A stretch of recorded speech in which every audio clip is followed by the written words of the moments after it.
Graça e paz a todos. Amém. Eu tenho a grata honra de a irmã Bacelar. Foi tomar uma aguinha.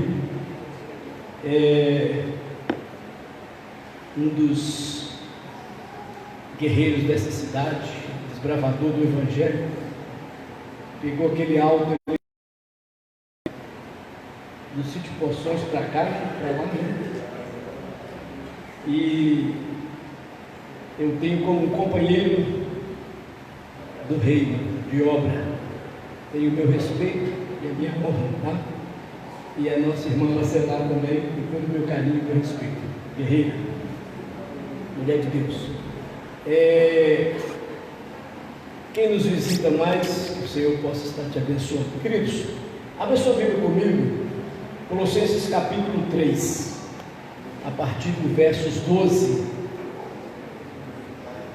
Eu quero reforçar a palavra do pastor Iberlan sobre a oração. Amanhã, 19h30.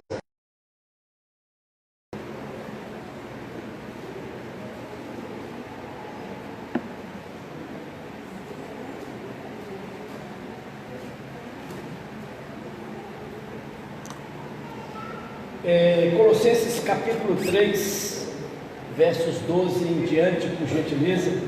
Vamos meditar um pouco, sem neura. Amém. Colossenses 3, 12 diz assim: revestidos, pois, como eleitos de Deus, santos e amados, de entranhas de misericórdia, de benignidade, humildade, mansidão, longanimidade, suportando-vos uns aos outros e perdoando-vos uns aos outros. E se alguém tiver queixa contra outro, assim como Cristo vos perdoou, assim fazei vós também. E sobre tudo isso, revesti-vos de amor, que é o vínculo da perfeição, e a paz de Deus, para a qual também fostes chamados em um só corpo, domine em vossos corações e sede agradecidos.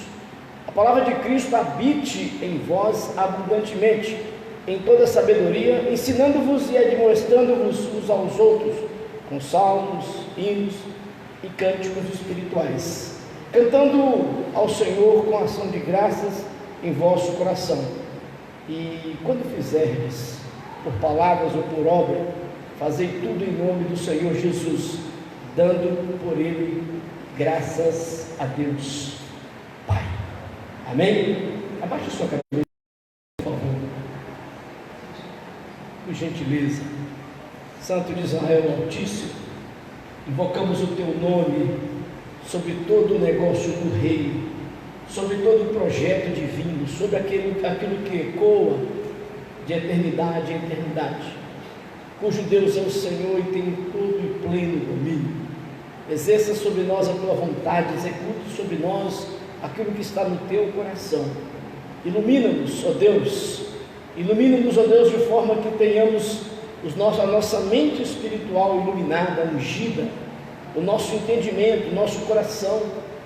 Ó Deus, leva-nos além da dimensão do natural, ajuda-nos a Te servir e a ter uma visão melhor da Tua vontade, para a glória do nome de Jesus. Amém. Diga amém. Amém. Glória a Deus. Queridos, há muito temos comentado a respeito do grande desafio que a igreja do século 21 tem em suas mãos. Por que desafio? Você já deve ter ouvido uma mensagem de um pastor que afirma que é a pior geração de crentes que pisou na face da terra. E talvez haja uma certa razão, mas pode haver um grande equívoco, porque Deus ele tem os seus aos quais ele sustenta. Quando o profeta lamentou diante de Deus, dizendo que só havia restado nele, Deus leu para ele uma lista de 7.000 espirituais que, traduzindo, é incontável. João, quando teve a visão que o Senhor o deu na ilha de Patmos, a palavra diz que ele viu uma grande multidão, incontável, povos, tribos, línguas e nações. E ele pergunta: de onde vem? E o Senhor, o ancião, diz assim: vem de grande tribulação, mas foi-lhe dado veste branca e uma palma na mão. Significa que o Senhor tem o controle de todos os séculos dos séculos dos séculos. Amém. A grande questão é que, de alguma forma, nós fomos seduzidos a crer de uma forma bem religiosa. O Evangelho foi segregado a algum tipo de situação que tira de nós o desafio do justo viver pela fé, que tira de nós o desafio de crer sem ver, que tira de nós, o Efésios 11:1, né? A fé é o firme fundamento das coisas que não se veem, mas a convicção daquilo que se espera. O desafio que temos hoje não é esse tão alvoroçado vírus que você já deve estar de calo no ouvido de ouvir e espero que bem instruído do que fazer. Mas não é esse o desafio. O desafio é justamente aquele papel que a igreja precisa despertar, a qual o Senhor nos comissionou. O Senhor não nos deu o espírito de covardia, diz a palavra, mas Ele nos deu o espírito de adoção, ao qual nós podemos clamar: Pai, Abba, Pai. E quando eu vejo como as pessoas se comportam diante de lutas e desafios, como elas se armam, buscando talvez proteger muito mais a vida, talvez o seu mundinho pessoal, o seu mundinho particular, eu me pergunto: onde está a manifestação do Espírito Santo em nossas vidas? Se vocês lembrarem bem, se eu não me engano, domingo passado, eu disse que a mensagem central das Escrituras, de Gênesis a Apocalipse, é a manifestação da glória de Deus. E como a mensagem central está focada no próprio Deus, e Ele manifesta a glória dele, e a própria Escritura diz que toda a terra está cheia de sua glória, nós às vezes apenas traduzimos a chegada de Jesus no Novo Testamento, entendendo que o centro da Escritura é Jesus. Não, o centro da Escritura é a manifestação da glória de Deus, e é justamente Jesus que tem a expressão exata da glória de Deus, ou seja, Jesus é a própria manifestação da glória de Deus. E por fim, essa manifestação está em nós, porque diz: Cristo em nós, a esperança de quê? Da glória. Então esse é o resumo de toda a palavra, é nós entendermos o que é que Jesus fala, que conheçam a Ti como o único Deus, né? E o Salvador que o Senhor enviou, e por fim, nós temos que ter a esperança, Cristo em nós vai ser a esperança da glória. Mas a igreja do Senhor, nós temos que fazer uma separação muito radical, infelizmente. Por quê? Porque nós encontramos a igreja que está totalmente enredada em princípios, doutrinas, não que não tenha valor as doutrinas, mas certas doutrinas apenas vão cercear a condição da pessoa crescer espiritualmente. Eu me recordo quando chegaram para Moisés, eu não estava lá não, possivelmente o pastor Iberlan estava, mas e falaram: Moisés, o povo está profetizando, o povo está fazendo isso, está fazendo aquilo. Ele falou: eu quero é que todo Israel profetize. Sabe o que Moisés diz com isso? Eu quero que você alcance a sua plenitude, a sua condição de ser um cristão autêntico, porque enquanto você viver sob um cabresto religioso, você não tem a essência do Evangelho. Mas se você adquirir a essência do Evangelho e não entender o propósito de Deus na igreja, você se rebela do mesmo jeito. Ou seja, é muito difícil de se tratar, porque o homem, quando consegue alcançar uma virtude com Deus, ele esquece que todo dom, tudo aquilo que Deus faz na pessoa é com propósito de corpo. Deus não deu um dom para alguém usá-lo individualmente. Deus não dá uma revelação para um corpo separado em tal lugar. Deus ele vai fracionando a verdade para que ninguém diga eu tenho a verdade, a minha igreja, o meu trabalho é o correto. Então Deus ele deixa algum mistério dentro de mim, revela alguma coisa para o pastor, revela para o outro, e quando a gente consegue reunir como corpo, aí sim a plenitude de sabedoria, porque é isso que Deus quer. Onde quero chegar?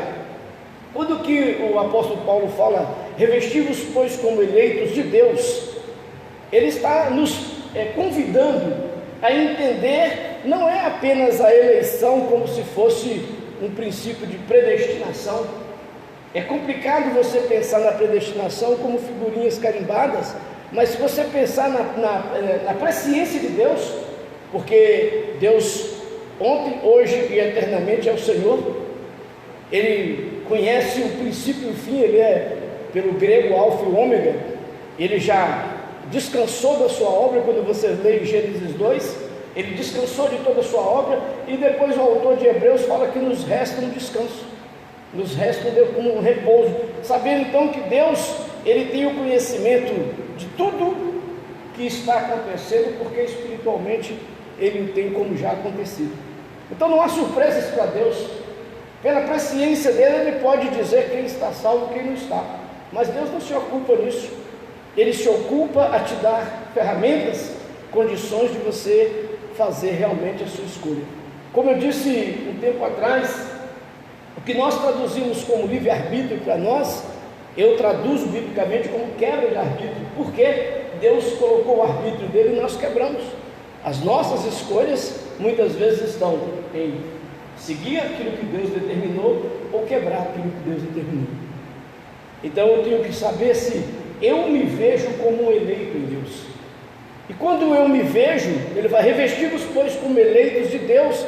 Eu preciso trazer a minha identidade como cristão, e não a minha identidade como membro da casa de oração.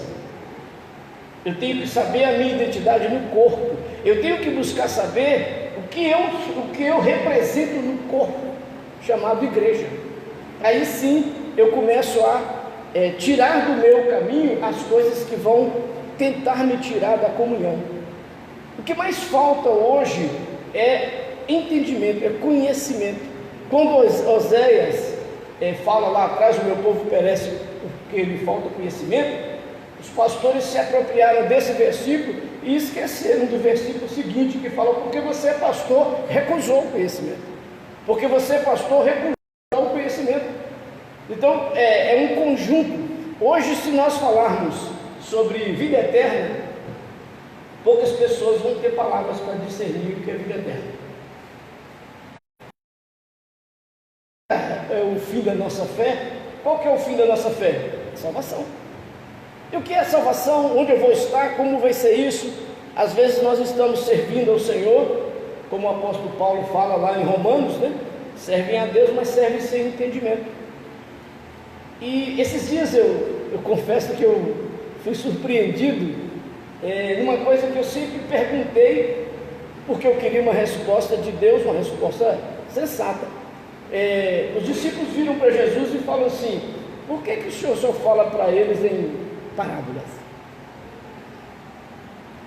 Aí Jesus responde assim, a vocês é dado saber, a eles não, porque ouvem e não entendem, né? E não tem uma relação de resposta, porque aí eu disse para Deus esses dias, interessante, a resposta ela pode trazer uma posição melhor para quem busca, ok? Não discordo disso. Quanto mais Bíblia você tem, mais conhecimento você adquire, mais proximidade de Deus, né, você vai ter. Mas as pessoas que a própria Escritura diz que a fé vem pelo ouvir e ouvir a palavra de Deus, essas pessoas precisam às vezes de alimento para poder manter a sua vida cristã. O número de pessoas que hoje são chamados de desigrejados é um número incomum, mas o que eles justificam para serem desigrejados, para mim se chama falta de Bíblia, falta de conhecimento, falta de leitura, falta de temor a Deus. Porque se eu posso servir a Deus fora do corpo, para que tem corpo? Se a minha mão pode funcionar fora do meu braço, para que existe braço? E nós vamos vivendo de equívocos e vamos vivendo aqueles ismos que a gente sempre fala sobre ele. Às vezes um humanismo, às vezes um pensamento pessoal, às vezes uma doutrina que alguém cria baseada em um versículo. E todo texto isolado, é pretexto para heresia. Toda vez que eu pego alguma coisa e faculto aquilo à minha forma de viver, a conhecida reforma protestante foi gerada em um versículo: o justo viverá pela fé. Mas viver exige todo um exercício, uma prática, uma corporação.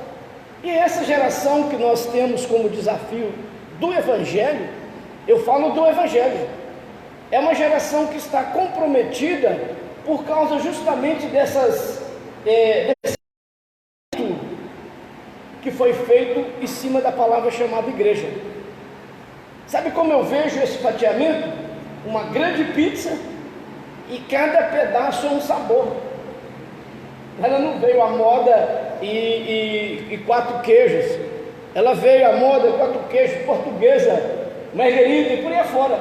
E cada um oferece algo que resume muito mais em atração, em atrativos. Você está sendo às vezes por luzes, por fumacê da igreja, por danças cabulosas, porque não tem que dar ao jovem o que o jovem gosta, não tem que dar ao jovem o que a palavra diz que o jovem é. A Bíblia diz que o jovem venceu o mundo porque ele é forte, e não porque nós enchemos a igreja de luzes. A Bíblia diz coisas que nós temos que transferir como líderes, para você ter a responsabilidade do cristianismo que você diz ter. Porque senão nós vamos viver emoções e situações: aquilo não dá para mim, isso não serve para mim. Então o que serve para mim e o que não serve para mim? O que serve para mim é o que a Bíblia diz, o que não serve para mim é o que a Bíblia diz. Do contrário, é conceito humano, é humanismo, é salvar quem já está condenado, e não somos nós responsáveis por condenação de ninguém. Eu não sou juiz, eu não tenho malho para poder bater no martelinho aqui e dizer se está condenado. Não, isso não é nosso papel. O nosso papel é ser emissário e é ser porta-voz de salvação, de boas novas. E nós não podemos fazer com que as pessoas entendam isso a custo de temor, de tremor, de ameaça. O evangelho que tem que estar em você é o evangelho que precisa promover uma mudança de atitude, uma mudança de vida. Do contrário, qualquer coisa nos assusta, qualquer coisa vem nos assombrar. Então, a primeira coisa é revestir como eleito. Eu sou salvo e eu preciso ter isso na minha mente, não por causa da predestinação, por causa da convicção que eu tenho do Deus que eu sirvo. Eu falo, quando eu era menino na igreja, a gente cantava um corinho: quem é salvo tem certeza, diz amém, bate palma, bate o pé, não era assim? Então por quê? Estava te mostrando que você tem que se revestir da sua salvação, porque naquele dia, naquela hora, diante do juízo final, diante do trono, seja lá o que vai ser, eu não vou me apresentar como advogado de ninguém. Aliás, lá não tem nem mais advogado, lá tem juiz. Então o que eu tenho que entender é de eternidade com relação à minha vida, à minha pessoa. Do contrário, eu vou viver o evangelho barato, um evangelho equivocado, um evangelho que vai me agradar, o evangelho que vai fazer em mim o que eu quero. E o que as escrituras dizem a respeito desses últimos tempos? Que eles vão eleger para si, líderes que lhes agrade conforme o coração, que pregue o que eles gostam. Eu não discordo que é bom uma boa palavra, eu não discordo que é bom um afago de Deus. O Senhor manda te dizer, é muito bom isso, mas tem tanto o Senhor manda te dizer que o Senhor não mandou dizer. Tem tanto colecionador de profecia e não confere nas escrituras. Tem tanta gente que sai de casa para ir pregar numa igreja e tem que pensar, eu não sei se já passou por isso, pastor Adelino, pastora Bacelar, às vezes você é convidado para ir pregar na igreja, você vai tentar tirar da sua cachola, lá da sua mala de pregação, a melhor pregação que você tem, ao invés de buscar o Espírito Santo e perguntar, qual é a necessidade daquele povo, põe a tua palavra dentro de mim para que eu possa pregar. Então às vezes nós queremos, sai pessoas para vir ao culto, pensando assim, eu tenho que pregar para impressionar as pessoas. Não, você tem que pregar conforme o Espírito Santo lhe capacita. Sim, não discordo que você tem que ler, estudar. Tem domingo que eu passo o resto da tarde na Bíblia, buscando, orando, estudando. Mas se eu trouxe uma palavra pronta, hoje não. Nem gosto. Só nos meus seminários. Quando eu vou ao seminário, vou abrir lá o meu croquis, vou abrir as minhas ferramentas. Mas sabe o que me assusta? Me perdoe, aí eu vou falar como de cunho ministerial pessoal. Me assusta o que nós temos, o que eu tenho visto nas igrejas que a gente vai fazer seminário. Está aqui o Marcinho, né? Um bom judeu, o Marcinho. Só falta o quipá. Mas eu já combinei com o João Sá que nós vamos fazer a vasectomia dele, que chama circuncisão. Eu e o João Sá vamos fazer. Um bom judeu. E o pessoal que nos acompanha na nossa equipe para ministrar a libertação, batalha espiritual, cura da alma, sabe o que nos assusta? É o que nós encontramos dentro da igreja, que não está revestida como eleita de Deus, porque não tem a consciência dessa eleição e a consciência de lutar para que o inimigo não tenha mais acesso à vida dela. E quando a gente assusta com isso, e pessoas bem vistas, bem queridas, bem posicionadas às vezes na igreja, e você teve dentro dela os pilares da salvação edificados de forma correta, porque foram incentivadas a vir para o culto para construir o muro da sua vida, para comprar o carro, para fazer a corrente, para mudar de emprego, sei lá, para comprar a casa própria, para trocar o Fusquinha por uma Brasília. E nós somos embalados nesses laços religiosos. E despertar dentro de nós esta questão do posicionamento. Hoje você vai ao culto, eu tenho 16 câmeras aqui, eu assisto lá em casa, todo mundo com o celular. Aí você fala, igreja, vem para o culto, vai com o celular. Desliga ele, está ali mandando mensagem, não pensa você, mas o senhor fica me vigiando. Eu já avisei que eu tenho 16 câmeras aqui, você usa o celular, o que é? Aí falta o que? Essência às vezes de Cristo dentro da pessoa. E quem se torna culpado disso? O pastor, a liderança, aquela igreja não presta. Mas igreja é você. O que tem de certo e de errado aqui dentro é todos nós, ou é virtude de todos nós. Aí alguém está pedindo, vamos fazer uma vigília. Ele lançou aqui a vigília amanhã. Não precisa ser vigília até meia-noite, mas se quiser, ele disse amanhã. É muito fácil você viver uma vida do WhatsApp quando pessoas precisam. Tem muitas pessoas aqui que no nosso grupo de oração têm orado. Nós temos a Ângela ali, é a Ângela ou é a Márcia? Eu não lembro mais. Eu misturo as duas. É a Ângela, né? É a Ângela.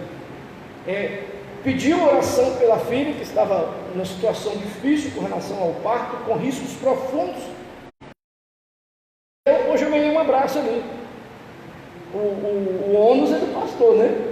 Ela me deu um abraço, muito obrigada, mas eu sei que eu não orei sozinho, porque tem um corpo chamado igreja que intercede. Entende? Está aqui a luta da Neuzinha com o Arthur. Sentamos, conversamos. O nosso coração diz assim: eu vou fazer igual Jesus, vou descer ali, impor as mãos e o Arthur vai ser curado. Mas isso nos mostra também o quanto precisamos nos aproximar mais de Deus. Nós temos tido muitas lutas nesse sentido. E fala assim: revesti-vos, pois, como eleitos de Deus, santos e amados, de entranhas de misericórdia. O que é santos e amados? Porque na realidade eu preciso olhar para os irmãos e eu me desarmo daquela questão. Eu falo, eu tenho as câmeras na igreja, mas eu não tenho uma câmera dentro de você. A sua responsabilidade de vida é com Deus. É quando você sai daquele portão, é que a sua vida cristã começa. Aqui não, que você está se abastecendo. Aqui estamos conversando sobre o reino, conversando sobre o evangelho. Mas quando você sai daquele portão, o cristão que você é se manifesta. Durante o resto da semana, até terça-feira, até domingo que vem, até a Santa Ceia. Eu não duvido que muitas pessoas estão em casa por causa do vírus. Para quê? Para protegerem a sua vida. Como se isso fosse o absoluto numa situação como essa. Então, se você é salvo e tem certeza, passaporte.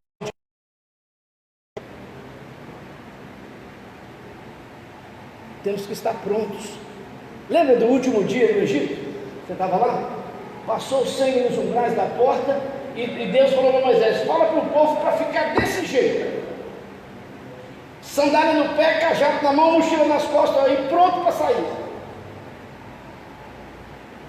Pronto. Se nós cremos numa eternidade, se nós cremos num projeto de Deus que diz respeito a nós, nós temos que apostar nossas fichinhas nisso. Eu tenho que ter confiança naquele Deus que eu afirmo que eu sirvo. Ou você não serve? Só eu aqui sou servo. A pergunta: quem é seu Deus? O ímpio pergunta: onde está seu Deus? O soldado passa perto da cruz e fala: se você realmente é filho de Deus, desce daí que a gente vai crer. O que você está esperando? Sinal? Um pede sinal, o outro pede sabedoria. E nós anunciamos Jesus Cristo. Tanto sinal como sabedoria, tanto poder como sabedoria. Entende? Então, estamos esperando o quê? Aqueles pregadores poderosos virem aqui? Vou trazer aquele pastor que tira pedra dos rins. Tirou pedra dos rins. Eu tenho lá umas 16 pedras de rins de pessoas aqui. Salvou? Não. Aquele que foi curado do coração, salvou? Não. Então nem cura está salvando ninguém. Ou o evangelho salva, o sinal e o prodígio é só para você dizer: oh, eu vi. Aqui, vai lá na Marisa, me perdoe Marisa, se dá seu nome. Marisa está com dente ciso, com ouro no dente ciso. O Denardi veio aqui, aí o dentista perguntou: mas por que você tem ouro no dente ciso? O dente ciso a gente arranca, né? Olha o que Deus faz. Falou: doutor, é o seguinte, esse dente eu ganhei de Deus, larga ele aí. É sério, só Deus para colocar ouro num dente ciso. Perdeu o juízo. Então, mas para que serve? Eu creio que se não houver profecia, o rebanho espalha. Se não houver sinais, o rebanho espalha. Mas não é isso. Esse não é o foco é minha vida revestida nele, eleito nele, eu ter certeza da minha salvação. Me perdoe, essa hora eu tenho que ser egoísta, eu tenho que saber da minha salvação. Eu tenho que ter essa convicção dentro de mim: eu sou eleito, eu sou de Cristo. Eu não vou arredar o pé, eu não vou deixar.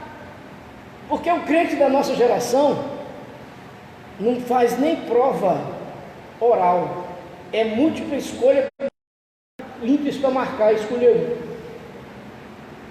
Se perguntar, Noé entrou na arca com a família, sozinho, com a família e um casal de animal, como é que foi? Se falar assim, escreva o que você sabe, a maioria vai dizer assim: Noé entrou na arca, ele, a família e um casal de animal. Aí quando você vai conferir o texto, não é verdade. 7 casais de animais puros e um casal de animal impuro. Aí a menina vem cantar, porque é famosa, e vai dizer, não, eu estou na árvore de um casal de animal. Aí você tem na sua casa aquele quadro bonito, um casal de elefante, um casal de onça, um casal... Quando você vai conferir as escrituras, 7 casais de animais puros e um casal de animal impuro. Ou seja, nós esquecemos que tem Bíblia para ser lida. Esquecemos que nós temos que nos revestir da verdade, como eleitos de Deus.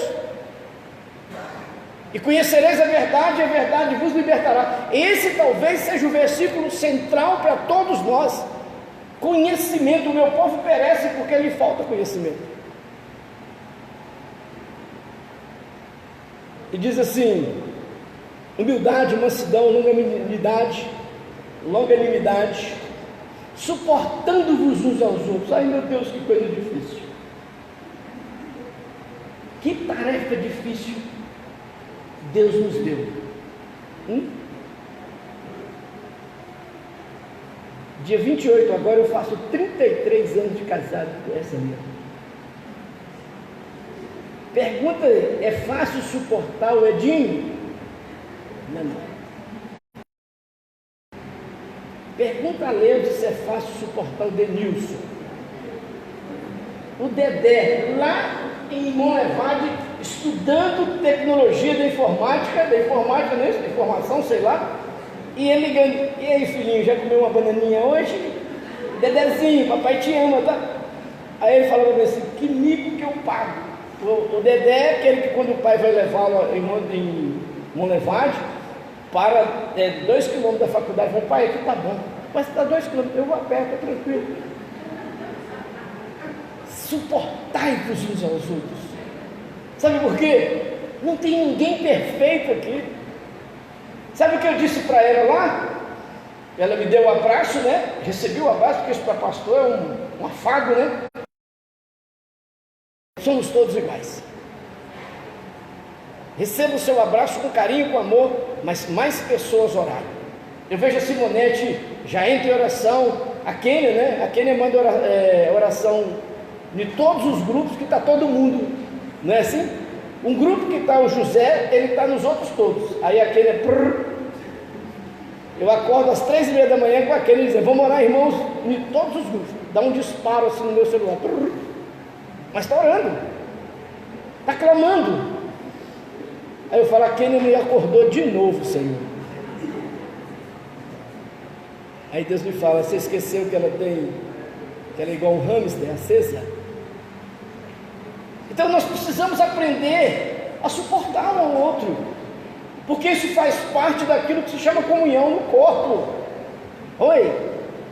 Tem gente querendo fazer plástica no nariz porque o nariz é feio. Se Deus quisesse te dar outro nariz, você não estava com esse aí não. Se amar, é chacoca, e daí? Você precisa de mais oxigênio para o cérebro. Mas é apontado para cima, que bom. Para você olhar para baixo, porque você está olhando. Queridos, precisamos aprender realmente a ser cristão. É uma geração que está comprometida se não tiver atitude em nós. É fácil, não é não? Vocês estão rindo, né?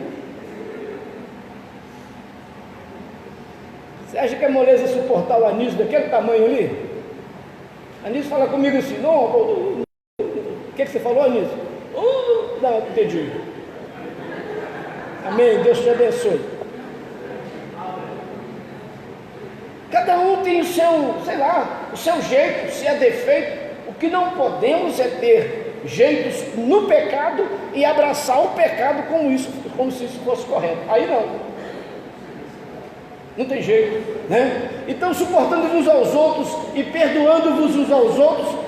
E se alguém ou algum tiver queixa contra o outro, assim como Cristo vos perdoou, fazei vós também, ainda que eu tenha queixa. E depois diz assim: primeiro fala para você se revestir como eleito, depois fala: e sobre tudo isso revesti-vos de amor, que é o vínculo da perfeição, que é aquilo que dá acesso à perfeição, aquilo que lhe permite uma caminhada melhor do que a que você está tendo. Amor. Eu tenho anos de idade, filho de pastor, nunca vi um crente pedir: Senhor, me dá o dom do amor. Se você já me apresenta, que eu quero abraçar esse sujeito. A gente pede poder, cura, sinais, não sei o que lá, levanta o braço para cair os dedos, mas amor ninguém pede. E ele fala: revestivos de amor. Porque quando a gente vai conferir a listinha do que é o amor, a gente fala: é ruim,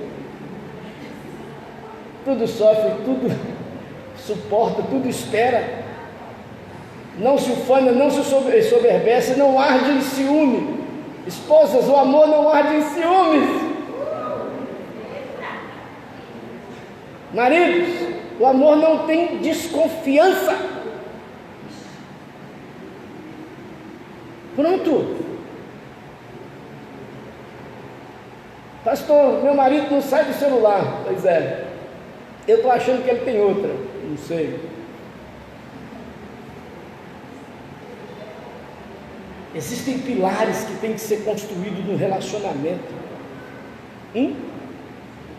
Existem pilares que você tem que edificar, ao invés de simplesmente fazer de conta.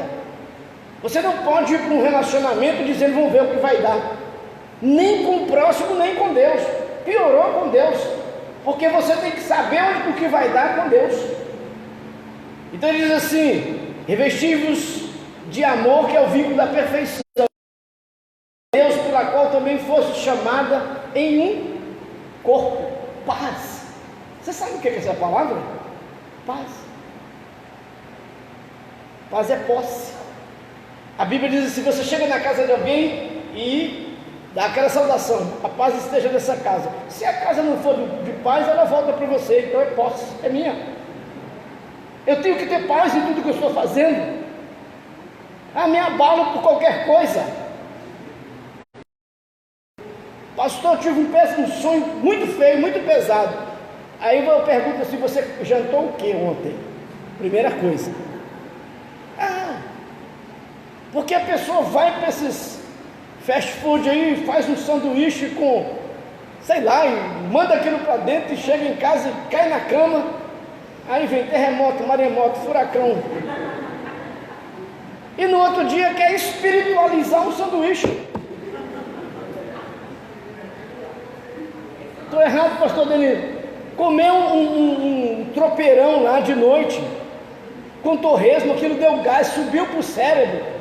O cérebro assusta e coloca nele um pesadelo. No outro dia liga para mim: um sonho horrível. Aí, como diz o pastor Iderlan ali, né? Tem que usar aquele princípio: conte o sonho como sonho. Mas me conta o que você comeu ontem à noite. Eu vou normalmente assim. Você brigou com o seu marido? Teve algum probleminha mais sério? Porque as coisas de Deus não tem confusão, não tem sombra, nem variação. Deus, ele tem foco, propósito. E fala aqui: que a paz tem que dominar os nossos corações e sermos agradecidos. Mas o versículo 16 diz: a palavra de Cristo habite em vós abundantemente. O que é que tem que habitar em nós? A palavra de Cristo. Pronto. Aí tudo que você vai fazer, faça em nome do Senhor. Você não vai pecar em nome de Jesus, vai? Senhor, estou indo para esse pecado agora em nome de Jesus. Não pode. Então, a palavra de Cristo habite em vós abundantemente em toda a sabedoria, ensinando-vos, admoestando-vos uns aos outros. Irmão, vigia. Cuidado, irmão, é laço. Principalmente hoje as mulheres, as moças, as candidatas a casamento, parece que eu tenho que me casar para dar resposta para a sociedade. Confere se o rapazinho não é laço.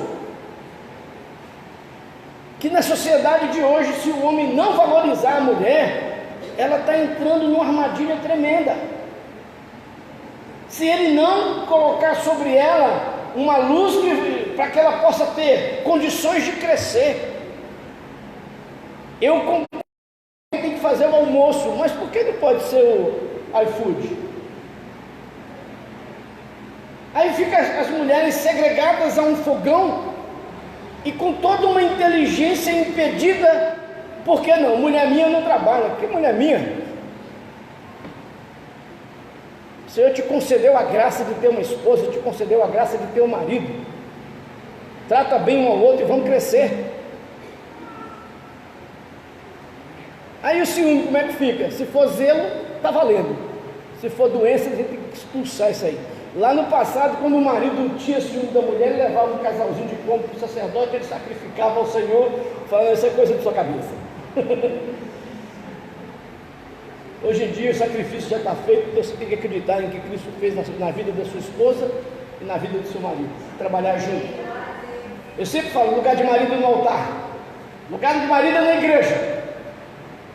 Lugar de marido é você: olha, Senhor, converte meu marido para ajudar um pastor lá.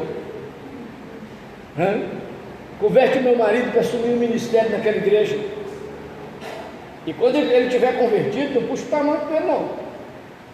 Porque tem um negócio, quando o marido começa a vir ajudar o pastor, ele não sai daquela igreja mais. Era bom quando ele estava no boteco. Então, lugar de homem e de mulher no altar de Deus. Era bom quando ele tocava pagode? Pagodinho da Bahia. Era bom? Não. Era bom quando ele ia em casa de madrugada? Não era bom.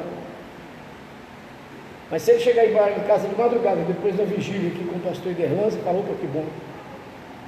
Então nós erramos muito por não ter esse entendimento do que Deus quer. Aí a palavra de Cristo habite em vós, em toda sabedoria, ensinando-vos e admoestando-vos uns aos outros, com salmos, hinos e cânticos espirituais, cantando ao Senhor com ação de graças em vosso coração.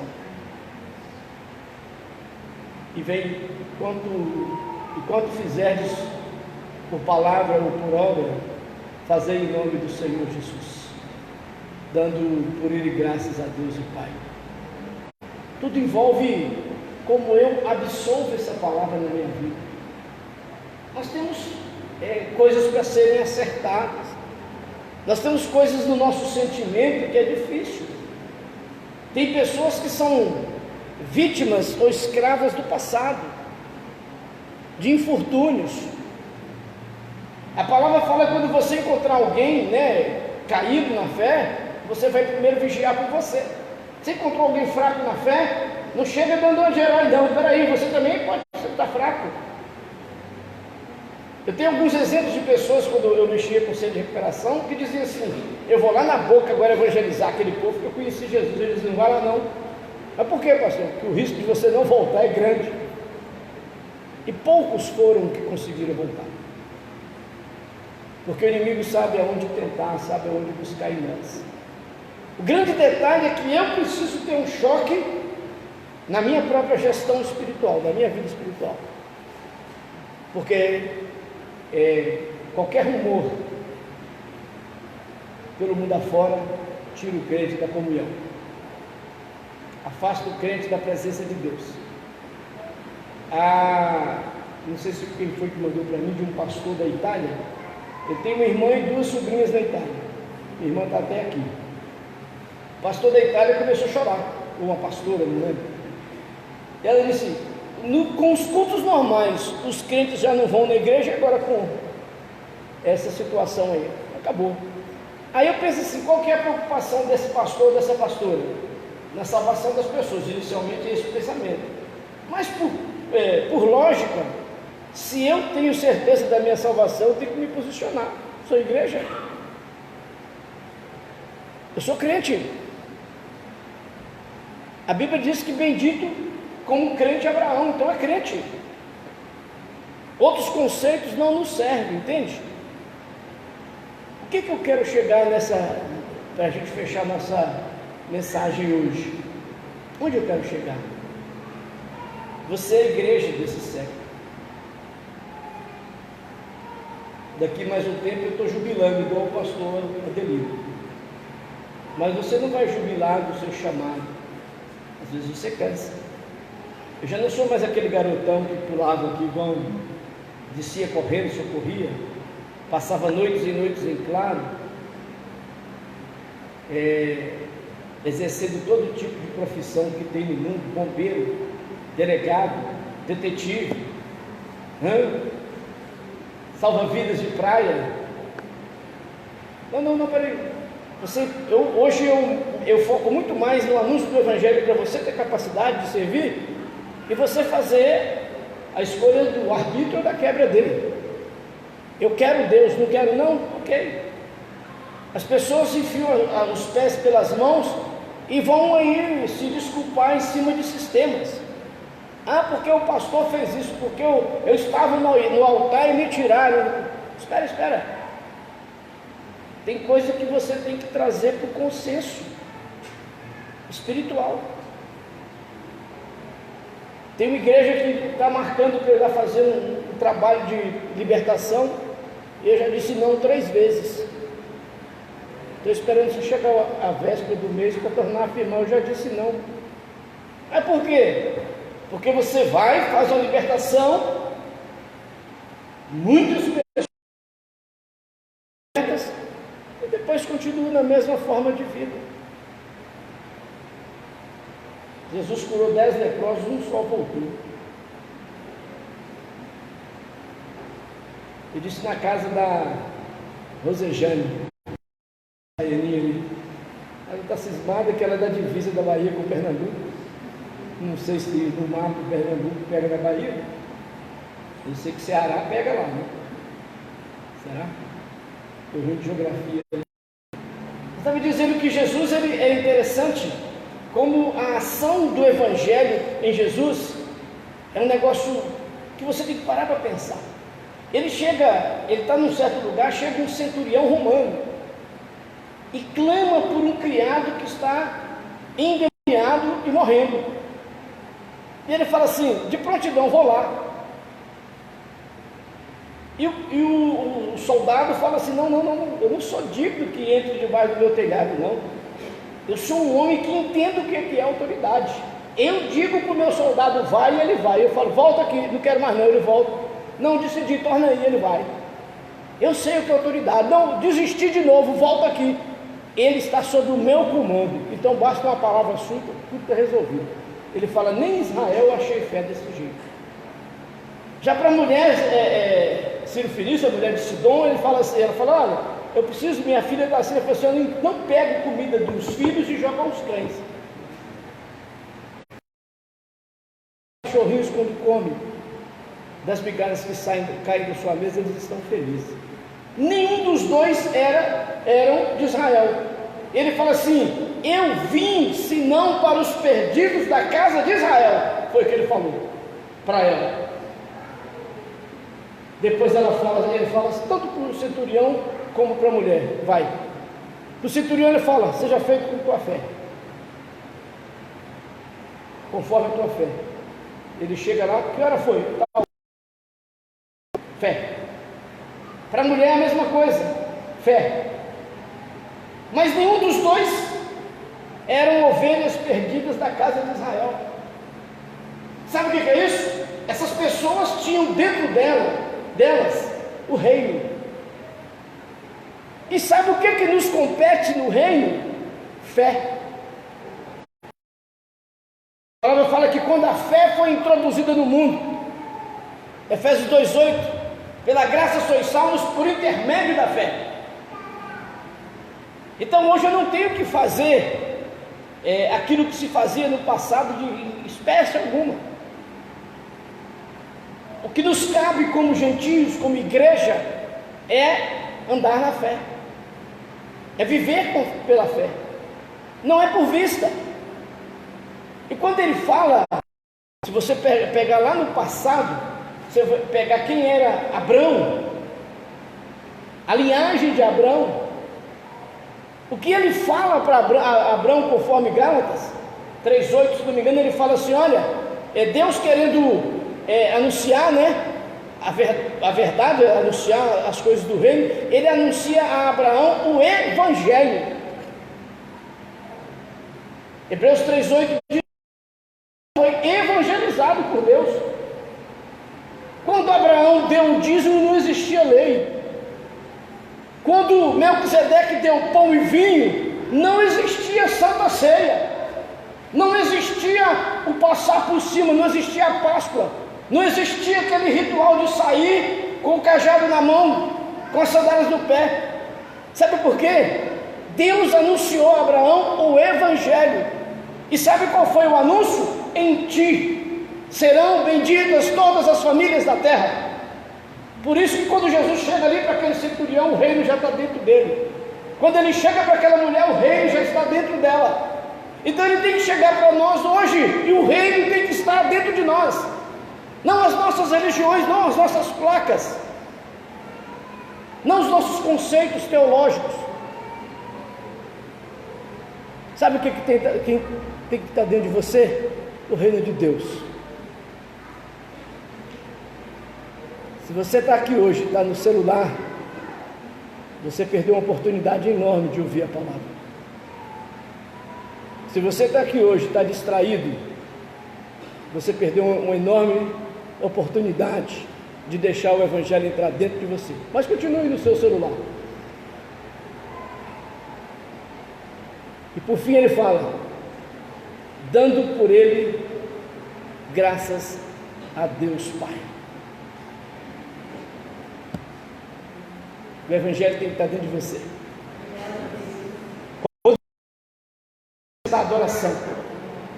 Quando você sair de casa para vir para a igreja, venha prestar louvores a Deus. Quando você sair de casa, venha ofertar ao Senhor. A palavra diz que ninguém deve apresentar-se diante de Deus de mãos vazias. Desde a adoração, salmos, cânticos, gratidão. Entende? Gratidão. Porque ele coloca em nós esse desafio, o desafio de darmos continuidade ao Evangelho de Cristo. Então o que eu creio? Eu creio no Evangelho do Reino. Eu não creio no Evangelho calvinista, arminiano, luterano. Eu creio no Evangelho da Bíblia. Conheço tudo. Eu estudei todo tipo de teologia que você pode pensar. Até aquilo que não é teologia, da prosperidade, neopentecostal, esse negócio aí de estão curando mais do que Jesus, que bom, mas essas curas são muito fantasia.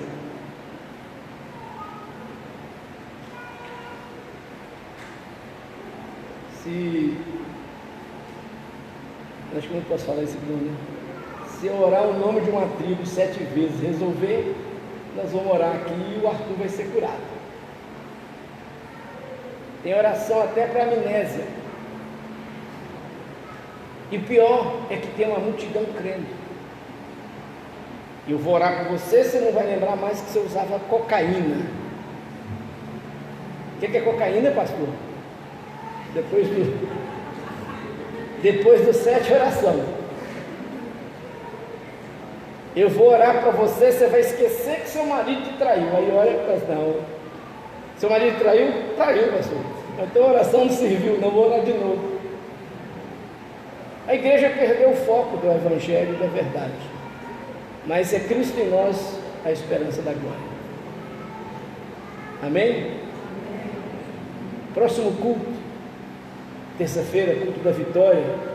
Mudamos o nome porque o culto de libertação tem pessoas que têm mais medo de Deus do que do diabo. Quantas vezes oramos por pessoa aqui que frequentava terreiros pesados, que fez trabalho com sangue, que cortava animal na cabeça dela, que ficou dentro de círculo de pólvora, que bebeu e comeu coisa lá no terreiro, e quando vem para a igreja morre de medo de Deus. De Deus. Ai meu Deus, o que é isso? Eu tenho trabalho de libertação há muitos anos da minha vida. A única vez que eu entrei num terreiro é que ele estava sendo construído, estava meia parede, eu saí orando e quebrando as maldições que estão ali. Foi para quebrar a maldição. E a pessoa às vezes tem medo de Deus. Sabe como essa geração está? Se Deus me fizer o bem, estamos juntos. Se Deus for me libertar, eu vou para a igreja do lado que não tem isso. Então a oferta hoje é maior do que a procura. É uma lei que existe, a lei do mais-valia. Quando a oferta é maior do que a procura, você acha vários lugares para comer o que você quer. Domingo você quer ir ao restaurante e você pergunta para a esposa: onde é que nós vamos? Aí ela fala: você que decide. Qualquer um. Aí você fica pensando: vamos nesse? Vamos embora, tá bom. Então, quando a oferta é maior do que a procura, você cumpre aquilo da palavra de Deus. Quem come muito mel pisa nos favos. Mas que o Espírito Santo possa estar te revestindo tanto do eleito como do amor. Amém? Vamos ficar de pé. Quero que você dê uma salva de palmas ao Senhor.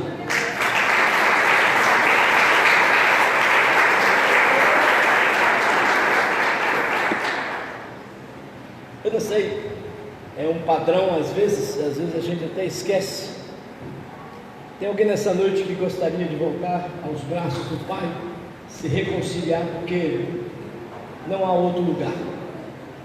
Ou tem alguém que ainda não entregou sua vida a Jesus? Não sei se você tem evangelizado pessoas, essa é uma oportunidade. Quem sabe você essa noite quer se reconciliar com Deus. Mas nós vamos orar agradecidos. Não deixe entrar em você essa neura do que está aí. Quem ouve os rumores do mundo não ouve a voz do Espírito. Vai por mim. Quem ouve os rumores do mundo não ouve a voz do Espírito. Feche seus olhos. Coloque diante de Deus aquilo que nesse momento você precisa. Além da mensagem que foi colocada, às vezes você está aqui e precisa de uma cura, de um milagre, precisa da ação do Espírito Santo num parente, num amigo, numa pessoa que você ama, em alguém que está nos hospitais, nos serestres, em algum lugar de prisão, em algum lugar da droga. Coloca diante de Deus agora, porque não há profundidade de trevas que o amor de Deus não possa penetrar. Deus, nós estamos diante de Ti nessa noite, agradecidos da Tua presença, do Teu amor, crendo que o Teu Espírito nos ungiu para entendermos esta mensagem e que ela possa ser um refrigério na nossa alma, nos fortalecendo naquelas coisas que precisamos, Senhor. Mas que o Senhor possa agora atender, ó Deus, e ouvir cada clamor, cada pedido de oração, cada família aqui representada com sua luta, com a sua dor, ó Deus, com sua alegria, com seus anseios, com seus propósitos, porque o Senhor é Deus de propósito. Entra nos lares, Senhor, promove uma salvação. Nós, ó Deus, esperamos um mover tremendo sobre a igreja e sobre as pessoas que o Senhor tem para alcançar a salvação. Nós queremos ver o pecador se convertendo, mas, ó Deus, precisamos que o Teu Espírito nos ilumine, nos ensine, nos ajude. Por isso, Senhor, cumpre em nós o Teu querer. Eu peço que seja ministrado cura, seja ministrado libertação, que tenha paz, que a neura do mundo não nos alcance, que tenha a Tua glória sobre nós, para a glória do nome de Jesus, que o Senhor possa estar realmente suprindo cada uma das nossas necessidades, porque o Senhor tem cuidado de nós. Amém. Levanta a sua mão assim. O amor de Deus Pai e a graça salvadora de Cristo e o consolo do Espírito Santo seja sobre sua vida, no nome santo de Jesus. Amém. Amém. Mais uma vez aplaudo o Senhor. Não vou pedir você para abraçar, mas você sabe de você. Mas cumprimente o seu irmão, nem que seja com o pé assim, se você está com medo. Pastor Adelino, esposa, muito obrigado. Visitantes, muito obrigado. Deus abençoe.